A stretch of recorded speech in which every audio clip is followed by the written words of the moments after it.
Hello. This morning I got up early to come to the Capitol and testify on a bill. Now, normally I'm not the guy who testifies on behalf of IFF. We have a policy team for that, but they were spread pretty thin this morning. And also, this bill happened to kind of fall into my area of expertise. In case you don't know, my day job before starting here at IFF was information technology. I did consulting, I did work with individuals and small businesses, worked on software, hardware, cloud-based stuff, the whole gamut.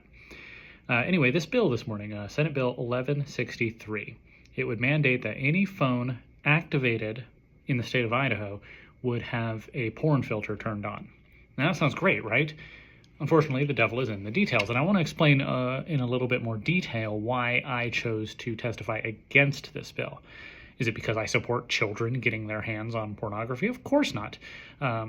Senator Winder, during the hearing, asked me specifically, why does IFF oppose this bill, but we're going after the libraries and schools that have graphic and obscene material, or allegedly, or whatever he said.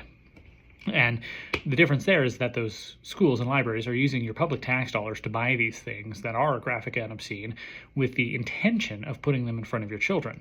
On the other hand, these phones are sold, manufactured and sold by private companies, and they are used within your own home. They are the purview of parents and families. And another difference, somebody, I think it was Senator Anthony, during the debate, brought up cigarettes and alcohol, saying that stores aren't allowed to sell those things to minors. And he's absolutely right. However, a phone is not a cigarette or an alcoholic beverage. A phone is a conduit. It is a gateway to information. There's nothing on the phone itself that is harmful to a child. There's no porn preloaded on these things. What it does is it opens doors. And so the question is, should you try and put a lock on that door so the children can't get to certain things, or are you better served going after it at a different level? As I said in my testimony, I grew up in the age of the internet and social media. I was in middle school when the World Wide Web was first launched, and I was a young adult when social media first started becoming a thing. It gives me a slightly different perspective, I think, than many on the committee. Many of them are older, so this internet thing came around when they were already adults. In fact, for many of them, when their children were already grown. And so I think they see it from a different perspective. And listening to the testimony, almost all the testimony in favor of this bill was saying porn is bad, we should do something. And all the arguments from the senators in support of this bill was, we have to do something. But unfortunately, doing something poorly or badly is worse than doing nothing at all. Because, as I said in my testimony, first of all, it's not going to work.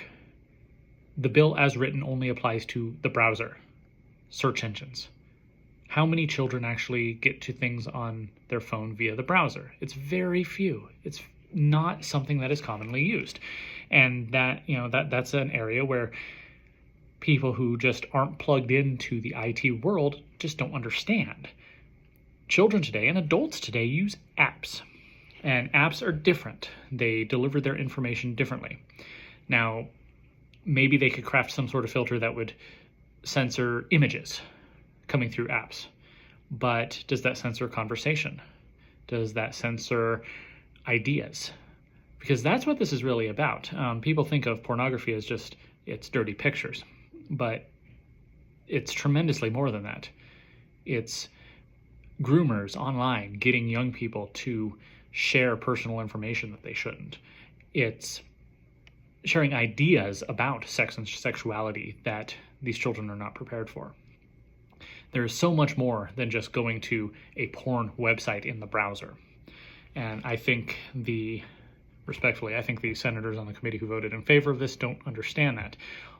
They see that this is just a switch you can flip, and Trent Clark used that exact phrase, that this is a switch that you can flip. But there's so much more to it than that. I have 4 children, and I've given some of them their own phones. But coming from an IT background, I had the knowledge and the foreknowledge to go in there and really lock it down. They don't have SIM cards. They can't access the browser. They can't access the App Store to install any apps that I did not put on there. There are tons of safeguards in there that I set up. And you might say, well, that's easy for you. You come from an IT background. What about parents who don't? And that's true. But is a state-mandated switch really the best way to go about that? Is that going to solve the problem? No. I argue that, in fact, it will make the problem worse because it will give parents a false sense of security. They think that the government has done something. There ought to be a law. Somebody ought to do something. Won't somebody think of the children?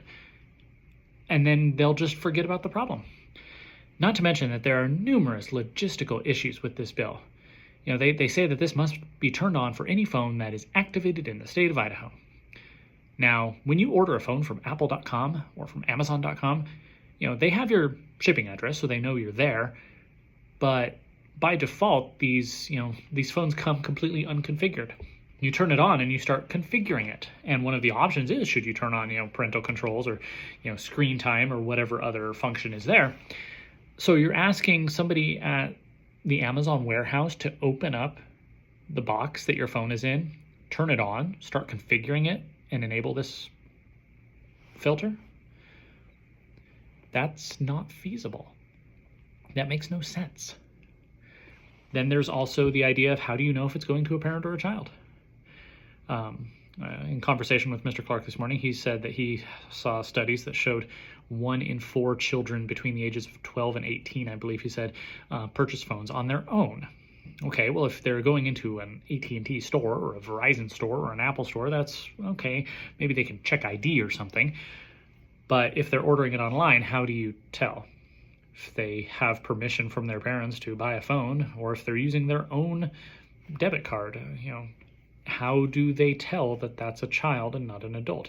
There really isn't a way. Another idea that somebody mentioned to me is that this law requires that these filters be enabled with a passcode, and that passcode be provided to the parent. First of all, if they're ordering it online, how do they know who the parent is? If they're buying it in a store, how do they know who the parent is? I guess they can just say you have to wait for your mother or father to come in and sign off. Are they checking birth certificates, making sure that it's actually a parent? I don't know. But also, once the passcode's there, how do they give them that? Write it down on a piece of paper, hope that the child doesn't see it. Another thing I said during my testimony was that children are clever. Children, especially if there's an idea of forbidden fruit out there, they're going to find ways around it. I mean, I was that child. I could get around most any block on a computer back when I was a child. We didn't have cell phones when I was young. But children will figure out a way.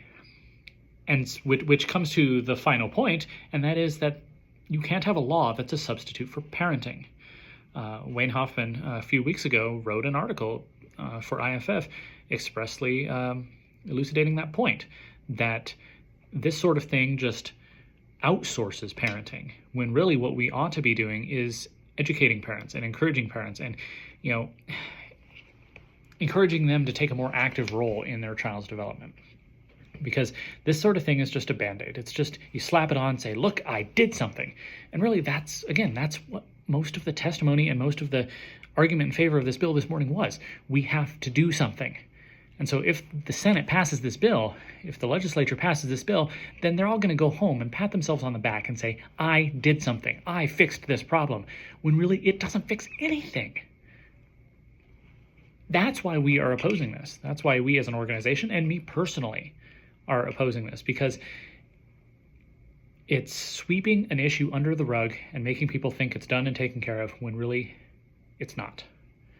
The devil is in the details, and the details matter. Talk to you later.